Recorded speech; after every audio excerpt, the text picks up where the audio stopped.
Halo Sobat Ngopi, balik lagi nih bareng aku Stefemia Monica di acara Ngopi, Ngobrol Farmasi.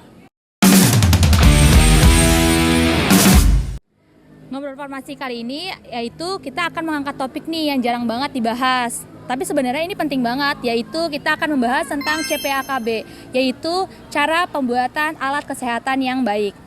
Ini standar yang wajib banget nih. Alat kesehatan yang kita pakai seperti masker, jarum suntik, sampai alat pacu jantung itu benar-benar aman banget kita gunakan.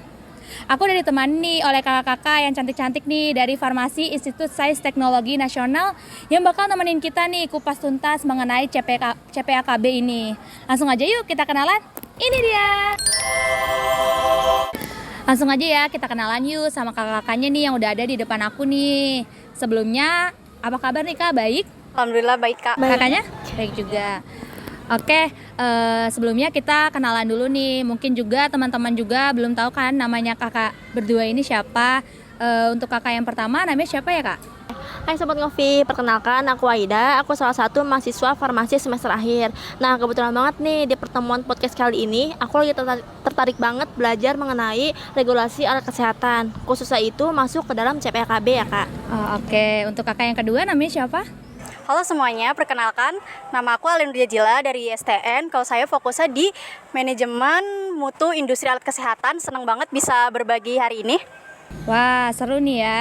Oke nih, mungkin juga kita mau bahas tuntas juga nih mengenai CPAKB di podcast kali ini.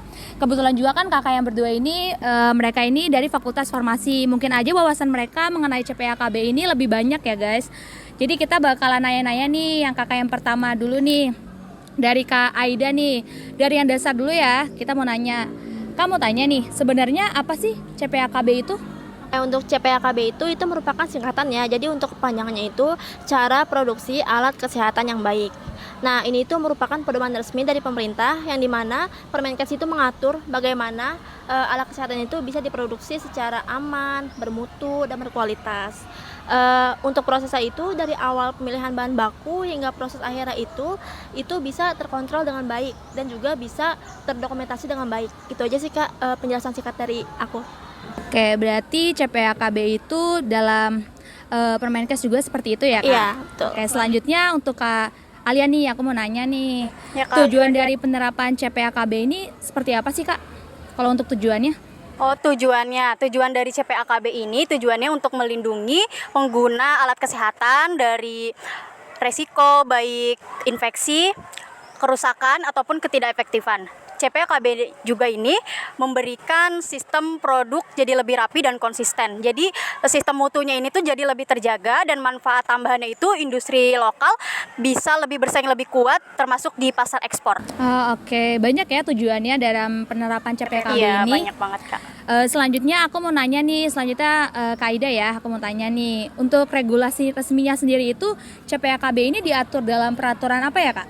Untuk CPAKB saat ini diatur dalam peraturan nomor 43 tahun 2023 yang dimana peraturan sebelumnya ini sudah digantikan Kak. Jadi kayak di-upgrade gitu peraturannya. Jadi untuk regulasi ini itu sangat wajib dan penting untuk dipahami semua produsen.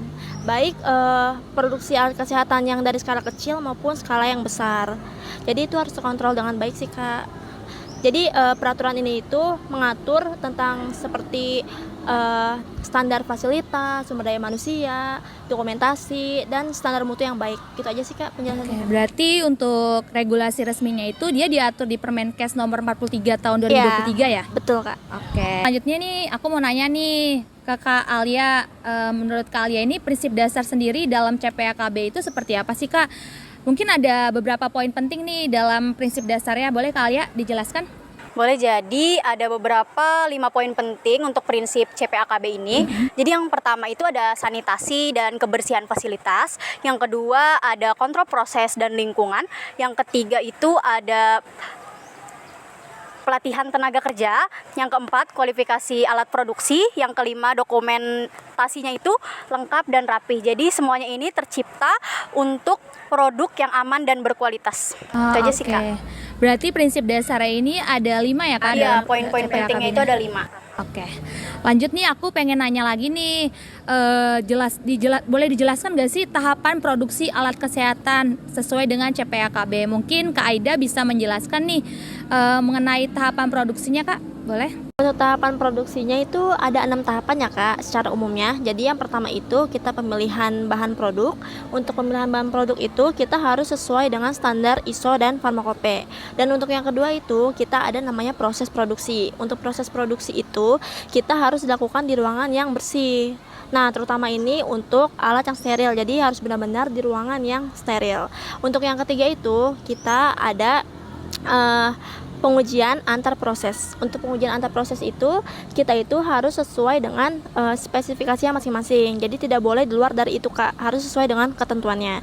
Untuk yang keempat itu ada pengemasan dan pelabelan. Untuk pengemasan dan pelabelan itu kita harus dilakukan beberapa tahap. Jadi yang pertama itu ada harus informatif, jelas, dan bermutu. Terus selanjutnya untuk yang kelima itu ada proses produk akhir. Untuk proses produk akhir itu kita melalui 3 tahapan. Jadi yang pertama itu kita melakukan uji fisik, yang kedua itu kita melakukan uji kimia, dan yang ketiga itu kita melakukan uji di lab mikrobiologi. Dan untuk tahapan yang terakhir yang keenam itu kita ada distribusi penyimpanan. Untuk distribusi penyimpanan itu kita harus sesuai dengan standar GDP, yaitu Good Distribution Product Practice. Oke, berarti GDP itu tadi ya Good Distribution Practice salah ya. ngomong Oke, tadi. ya maaf, gak apa-apa Kak. Selanjutnya aku mau nanya nih ke Kak Alia. Dalam CPAKB ini ada nggak sih Kak tantangan yang besar dalam penerapan CPAKB ini? Mungkin sepertinya ada ya Kak. Kalau untuk tantangannya bisa dijelaskan untuk tantangannya tersendiri Kak Alia? Tantangan yang sering ditemui saat ini sih keterbatasan SDM dan dana ya Kak. Jadi banyak produsen kecil yang belum mempunyai sistem manajemen mutu yang lengkap, dan kurangnya juga pelatihan internal ke karyawan. Jadi karyawan ini belum tahu gitu pentingnya CPAKB ini. Oke. Berarti untuk tantangannya itu keterbatasan dari sumber daya manusia dan dana ya Kak? Dana. Oke. Lalu aku mau nanya nih, yang terakhir nih, pertanyaan terakhir untuk Kak Aida. Kalau dari sudut pandang, kan Kak Aida ini mahasiswa farmasi ya Kak? Iya, betul. Oke. Dari sudut pandang sebagai mahasiswa farmasi nih, apa sih harapan ke depannya terkait penerapan CPAKB ini untuk ke depannya? Seperti apa? Untuk saya sendiri sih berharap ya agar semua produsen produk alat kesehatan itu sadar bahwa prinsip ini tuh penting dan wajib, bukan hanya karena keterpaksaan atau karena dasar hukum melakukan ini tuh, tetapi demi keselamatan pasien. Jadi untuk setiap fakultas atau kampus di seluruh Indonesia itu harus menerapkan topik ini, karena ini penting untuk perbakalan nanti ketika dia terjun ke dunia kerja langsung. Gitu aja sih Kak. Oke, berarti CPAKB ini penting banget ya Kak, kalau misalkan untuk di farmasi ya Iya, penting Kak? banget Kak itu. Oke, mungkin udah nih, cukup nih untuk pertanyaan-pertanyaannya tadi Kak. Wah, luar biasa banget nih, terima kasih banyak ya buat Kak Aida dan Kak Alia yang sudah sharing nih hari ini di Podcast Ngopi. Mungkin CPAKB ini mungkin terdengar teknis, tapi sebenarnya ini berpengaruh langsung ke kehidupan kita semua, karena alat kesehatan adalah bagian penting dari pelayanan medis. Oke Sobat Ngopi, yuk sama-sama peduli dan dukung alat kesehatan yang aman dan bermutu. Sampai ketemu di episode selanjutnya. Bye-bye.